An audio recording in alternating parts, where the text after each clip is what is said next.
आदमी अमर होना चाहता, हम मरे ना। ब्रह्मा जी ने कहा भाई ये होगा नहीं, तो कहा फिर तो हम मरे तो शंकर जी के बेटा से मरे। अब बताओ भैया, शंकर जी समाधि लिए बैठे, शंकर जी समाधि लिए बैठे, पार्वती जी तपस्या कर रही, और तारक दैत्य कहता मैं शंकर जी से बेटा से मरूं। बताओ भैया, भगवती समाधि तपस्या में हो गए बाबा, समाधि में बेटा कहां से होगा? ये कथा जब आती है यहां पर तो हमें एक प्रसंग याद आ जाता है, बड़ी प्यारा। कौन सा? आप लोगों ने ढोला सुना कभी? एक ढोला गीत पहले चला करता था, ये नल पुराण है। तो मुझे ये लाइन याद आ जाती ढोला वाली। ढोला का विवाह हुआ था बचपन में, छोटे पर। उस पत्नी का नाम था मारू, और जवानी पर जो शादी उस पत्नी का नाम है तारू। आपको पता ही है, जब छोटे पर शादी हुआ करती थी, और ये छोटे पर शादी हुआ कब हुआ करती थी? क्यों छोटे पर शादी होने लगी थी? छोटे पर बिटिया भाइयों की शादी क्यों हो जाती थी? इज्जत बचाने के लिए। जब औरंगजेब हमारी बहन बेटियों की इज्जत लूटने पर उतारू था, तब छोटे पर ही शादी कर दी जाती थी, तब से प्रथा थी। अब तो छोटे पर शादी होती थी गौना 10-5 साल बाद, मतलब 5-7 साल में शादी हुई तो 10-15 साल में गौना। और अब जब 20-25 साल में शादी होती और कोई 10-15 साल में गौनो हो, तभी का हालत हुई। तो गौनो ब्याह सब साथ है। तारू साथ में आई, मारू गौना नहीं हुआ। अब ढोला के संगी साथी कहा यार तुम मारू को गौना नहीं ले रहे, तो ढोला बोले गौनों का ले भैया, हमारी तारू पत्नी हमें जाने नहीं दे रही। देखो सलाह करने वाले भी बहुत बढ़िया होते मित्र। अरे यार तुम पागल हो का? जब पत्नी सोई जा उठे चले जाओ। तो ढोला बोले यार चौका चले जा, हमारी उंगलियां मुहम्मा धरी के चबती है, तब सोऊ थी। लोगों ने कहा पागल हो का? रबड़ की उंगलियां बना के मुहम्मा खोस दे, अपने निकाल ले, तुम बने घूमत। सलाह देने वाले बहुत होते हैं। अगर कहा भाई जुकाम हुई वो अनासे ने गोली खा लो चाहे मरी जाओ, डॉक्टर रास्ता चलते बन जाते हैं। अरे कोई चीज किसी को सूट करती, किसी को नहीं सूट करती भैया, ये तो अपनी अपनी बात है, लेकिन बन गए डॉक्टर। और मैं आपको बता देता हूं, जिस चीज के बारे में ज्ञान ना हो उस व्यक्ति से वो काम कतई मत करवाना। जिस चीज का अर्थ ना मालूम हो बिटिया भाई, वो शब्द कभी मत बोलना, धोखा खा जाओगे। उदाहरण दे दें, एक सज्जन ने 4 अक्षर याद कर ले अंग्रेजी के, yes, no, very good, thank you. अर्थ नहीं मालूम, अंग्रेज बन गए। 4 शब्द रट ले, अंग्रेज बन गए, अर्थ नहीं मालूम। ट्रेन के डिब्बा में बैठे, अंग्रेज बने। किसी भैया की अटैची चोरी चली गई, अब बेचारो परेशान ढूंढत घूमे, डब्बा मथत घूमे। उस ही डब्बा में पहुंच गो जब अंग्रेज बैठे। उसने कहा भैया आपने हमारी अटैची देखी? बोले यस। उसने कहा दे दे? बोले नो। अब बताइए जिसकी चीज खुई जाओ कहा मत तेरे हाई, और मांगे तो कम नहीं दी तो कहा लिपिट भरो। जब लिपिट पड़ा तो बोले वेरी गुड, तो वही का आएगा गुस्सा, मारो खाएंगे थप्पड़, बोले थैंक यू। जिसका अर्थ न मालूम हो उस शब्द का कभी प्रयोग मत करना। जो काम आपको किसी को ना आता उसको कभी मत कराना।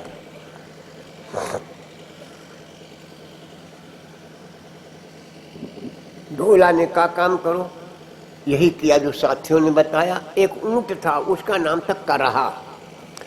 60 किलोमीटर 60 कोस जाता था रात भर में। ढोला करहा पर बैठे चल पड़े, और तारू की बहनें थीं वहां।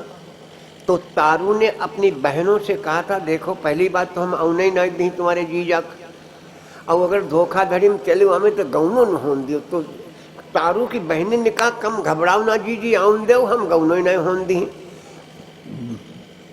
ढोला पहुंच गए, तारू की बहनों ने देखा, बोले जी जाएंगे जी जाएंगे जी जाएंगे जीजा, गौनो लेना है? बोले हाँ गौनो लेना है।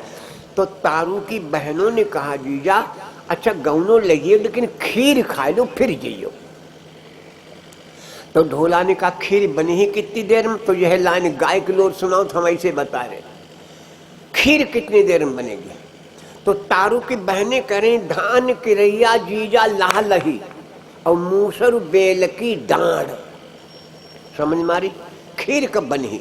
धान की रैया लाह लही और मूसर बेल की डांड और बढ़ई कुलरी का पेट में और कल धनानी गाय। खीर कब बनी? आएगी समझ? धान की रैया लाह लही, मूसर है बेल की डांड, बड़ी कुलड़ी का है पेट, जब पैदा हो मूसर बनावे तब धान कूटे तब खीर बने।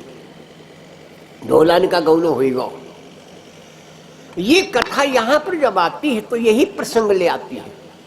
पार्वती मैया तपस्या कर रही हैं, मेरे भोले बाबा समाधि लिए बैठे हैं और ब्रह्मा जी कह रहे हैं शंकर जी को लड़का मरी। अब सब देवता परेशान। जब सब परेशान है तो भगवान विष्णु ने कहा, परेशान होने से काम नहीं चलेगा, हम एक उपाय बताते। कौन सा? देवताओं से कहा, तुम सब लोग जाओ और कामदेव को भेजो। कामदेव भगवान शिव की समाधि को तोड़े। पठऊ काम जाई शिव पाई।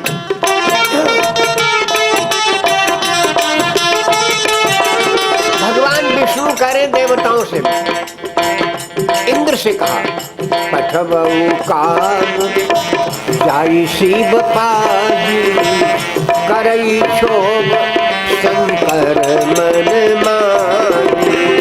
पठऊ काम जाई शिव पाई, करई क्षोभ शंकर मन मानी।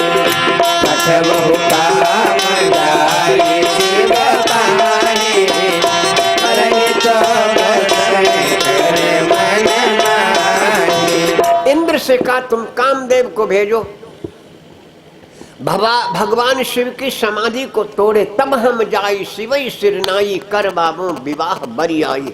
भगवान विष्णु ने कहा तो हम विवाह जबरदस्ती करवाएंगे। कहा जबरदस्ती विवाह हुई जाती, लेकिन भगवान विष्णु कह रहे। सभी देवताओं ने कामदेव का आवाहन किया। अस्तुति सुरन कीन अति हेतु, प्रगट्यो विषम बान झक केतु। कहिए क्या काम है? देवराज इंद्र ने कहा तुम्हारा काम है शंकर जी की समाधि को तोड़ना। कामदेव ने सोचा शंकर जी की समाधि को तोड़ने का मतलब है मृत्यु को दावत देना, महाकाल से बैर लेना, लेकिन फिर भी तुम्हारा काम करूंगा। परहित लागित जई जो देहि, संतत संत प्रशंसते ही। और एक लाइन चौपाई याद कर लो तुलसी बाबा। परहित बस जिनके मन माही, तिन कहा जग दुर्लभ कछु नाही। जिनके मन में परमार्थ की भावना है, संसार में उनके लिए कोई वस्तु अलभ्य नहीं है। समझो न अलभ्य किसी धन को, मैथिली संत की लाइन याद होगी। समझो न अलभ्य किसी धन को, नर हो न निराश। कुछ काम करो, कुछ काम करो, जग में रहकर कुछ नाम करो। या नहीं आए खाए पे मरे चले गए, उल्टी टांगे करे। मैंने क्या बोला था? दुनिया में लोग तुम्हें जाने, कुछ ऐसा करके जाओ लोग तुम्हें जाने, फलाना आदमी ये काम कर गया। मनुष्य का जीवन किसके लिए हुआ? परमात्मा ने हमें आदमी क्यों बनाया? बोलो, भगवान ने हमें आदमी क्यों बनाया? बोलो भैया, कोई नहीं बता। वो भगवान ने हमें आदमी क्यों बनाया? एक जगह सज्जन एक जगह खड़े के बताए, हम बतावे, हमका बताओ भैया। बोले खाए जाओ, कमाए जाओ, संतान पैदा करे जाओ, बस 3 काम के लिए आदमी बने आप। ये तो पशु पक्षी भी करते हैं मेरे भाई, ये तो पशु पक्षी भी करते हैं, तो हमसे तो अच्छे वे पशु हैं। पशु बीमार पड़ता है, चारा पानी छोड़ देता है। आदमी बीमार पड़ता है, डॉक्टर साहब को इंजेक्शन लगवाता, गोली खाता, कैप्सूल खाता, और तुम पूछे डॉक्टर साहब का खाएं, भसीड़े कटहल खाई लो। जानवर चारा पानी छोड़ देता है, डॉक्टर के पीछे पड़े और का खाएं। अरे भले आदमी सही हुए तो जो खाइयो सब हजम हुई। हम तो जानवरों से भी गए गुजरे हैं मेरे भाई। गाय क्या खाती है? घास, दूसरी चीज नहीं खाती, भूसा खाती। शेर क्या खाता है? मांस है, घास नहीं खाता। लेकिन आदमी दादा घास खाए, मांस खाए, फल खाए, अन्न खाए, और समझावो तो खपड़ी खाई जाए।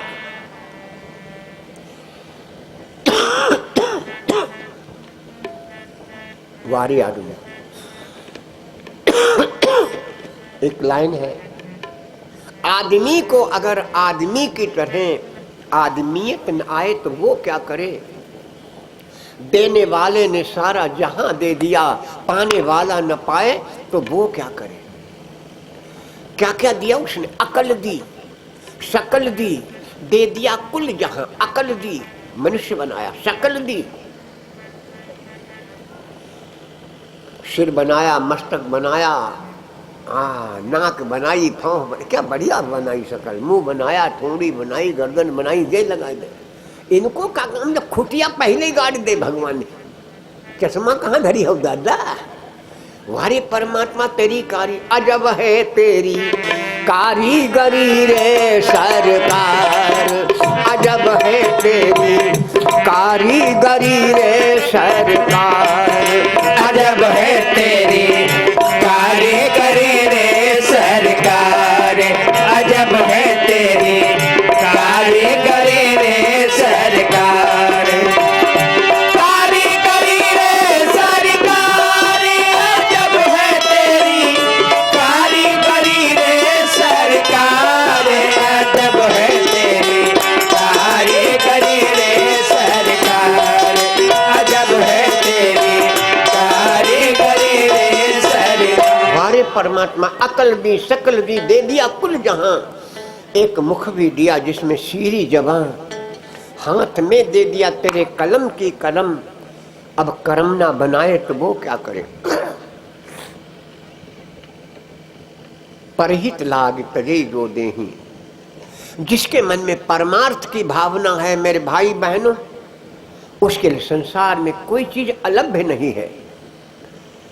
परहित बस जिनके मन माही, तिनका जग दुर्लभ कछु। मैं एक ही लाइन बता देता हूं, मुझे बहुत प्यारी लगती इसलिए बोल लेता हूं। रामायण में एक व्यक्ति ऐसा हुआ त्रेता में, जो इच्छा मृत्यु रखता है, जब मैं चाहूंगा तब मरूंगा। द्वापर में भी एक व्यक्ति ऐसा है कि जब मैं चाहूंगा तब मैं मरूंगा। और दोनों के मन में कि जब तक परमात्मा, जब तक भगवान मेरे सामने नहीं होंगे मैं नहीं मरूंगा। मैं मरूंगा तो भगवान का दर्शन करके मरूंगा। और त्रेता में भी एक हुआ और द्वापर में भी एक हुआ। त्रेता में गीधराज है और द्वापर में भीष्म पितामह। मैं परमार्थ की बात कर रहा हूं। परहित बस जिनके मन माही, तिनका जग दुर्लभ कछु नाही। दोनों मरे। गीधराज मर रहा है, मेरे राम सामने खड़े हैं। भीष्म पितामह के सामने मेरे कन्हैया। दोनों के सामने भगवान खड़े नहीं खड़े, लेकिन अंतर देखो। गीधराज मर रहा है, भगवान कह रहे हम तुम्हें मरने नहीं देंगे। राम कहा तनु राखहु ताता, राम कहा तनु राखहु ताता, राम कहा तनु राखहु ताता, राम कहा तनु राखहु ताता, राम कहा तनु राखहु ताता।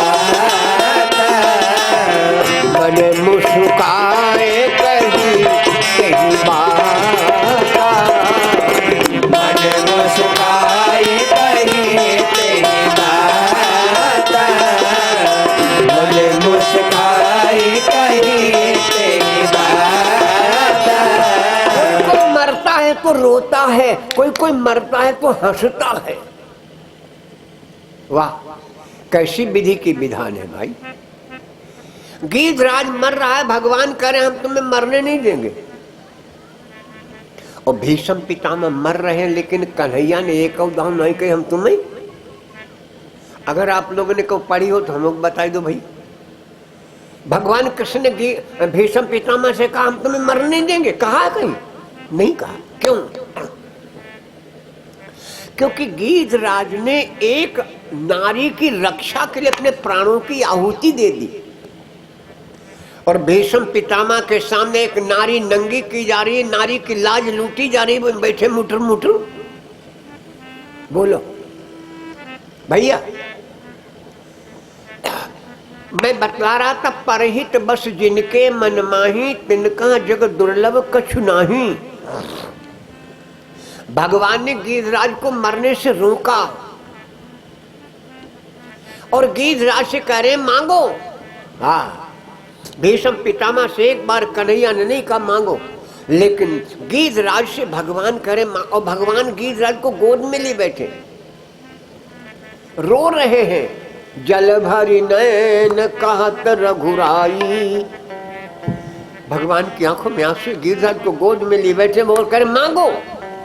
तो गीधराज मुस्कुराया, बोले तुमसे क्या मांगे? इसका मतलब राम के पास कुछ है ही नहीं मांगने के लिए। गीधराज से राम जी करे मांगो, तो गीधराज हंसा मुस्कुराया, बोले क्या मांगे तुमसे? क्यों? हमारे पास कुछ है ना। तो गीधराज बोला आपने हमको गोद लिया है, और जो के कोई संतान नहीं होते तो जब गोद लेता है तो उसका सारा अधिकार उसकी संपत्ति पर हो जाता है।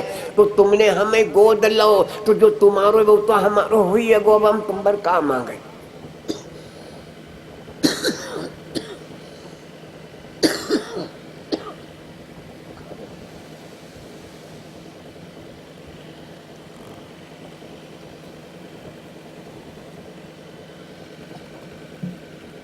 गीधराज ने कहा तुमसे क्या मांगे बताओ? जो तुम्हारा है वो तो हमारा हो ही गया। भगवान ने कहा अच्छा, जब हमारा है वो तुम्हारा हो ही गया है, तो फिर जाओ, हमारी गद्दी खाली है ऊपर वाली, हमारा सिंहासन खाली है ऊपर, जाओ उसे स्वीकार करो। गीधराज मुस्कुराया, बोला इस शरीर से हमको कोई बैठने देगा? तो आप लोगों ने पढ़ा होगा, न पढ़ा हो तो सुन लो। गीध देह तजी धारी हरि रूपा। गीध ने शरीर को त्यागा और भगवान का रूप बनाया। गीध देह तजी धरि हरि रूपा, भूषण बहुपट पीत अनूपा। और जाकर के भगवान की गद्दी पर कब तक बैठा? जब तक भगवान मृत्युलोक में रहे। अगर आपने पढ़ा हो, मानस की खोज हमारे यहाँ से आई है, उसमें पूरा दिया है वर्णन, कितने दिन गीधराज उस गद्दी पर शोभा पाता रहा। मैं बात कर रहा था, परहित बस जिनके मन माही, तिनका जग दुर्लभ कछु नहीं। कामदेव ने कहा महाराज जाऊंगा मैं जानता हूं भगवान शिव से बैर करना मृत्यु को दावत देना है, लेकिन फिर भी जाऊंगा। तदपि करव मैं काज तुम्हारा, श्रुति कहा परम धर्म उपकारा। परहित लागित जय जो देहि, संतत संत प्रशंसते ही। अस कही चलो सबई सिरनाई।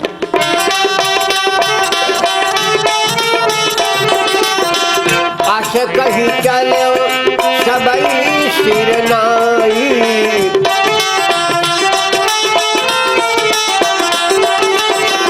अस कही चलो सबई सिरनाई। सुमन धनुष कर सहित सहाई। अस कही चले वो सब सिरनाई। सुमन धनुष कर सहित साई हंस कहीं चले वो सब ही सिरनाई सुमन धर्म सकल सहित साई केवल फूलों का धनुष है उसके पास और कुछ नहीं। गया जहां भगवान शिव है। अच्छा, उसने सोचा कैसे भगवान शिव की तो कामदेव ने सोचा कि शंकर जी का हम अपने बस में कर ले। हर आदमी एक दूसरे को बस में करना चाहता है। मनुष्य कहता फलाना आदमी हमारे बस में हो जाए, और मेरी बहनों, और पत्नी कहती हमारा पति हमारे बस में हो जाए। मैं महाभारत का उदाहरण दे रहा हूं। एक बार द्रौपदी हस्तिनापुर से द्वारिकापुर गई। द्रौपदी की भाभी कितनी है बहनों, याद है? 16,108। यानी जितनी भगवान की धर्मपत्नी वैष्णव उनकी भाभी तो है। सबने घेर लिया और द्रौपदी से कहा, सत्यभामा ने कहा, द्रौपदी एक बात बताओ। द्रौपदी ने कहा, पूछो भाभी। सत्यभामा ने कहा, द्रौपदी एक बात बताओ, हम 16,108 हैं। कितनी? 16,108। हम 16,108 हैं, लेकिन एक पति का बसमा नहीं कर पाओ, और तुमने अकेले 5 पत्नी के बसमा कैसे कर लो? ये सत्यभामा का प्रश्न है द्रौपदी से कि हम 16,108 ने एक पति को बस में नहीं कर पाया, और तुमने अकेले 5 पतियों को बस में कैसे कर लिया? द्रौपदी ने कहा, भाभी तुम्हारा सवाल गलत है। सही क्या है? इसके 7 लक्षण, इसके 7 कारण है। मैं एक कारण बता रहा हूं।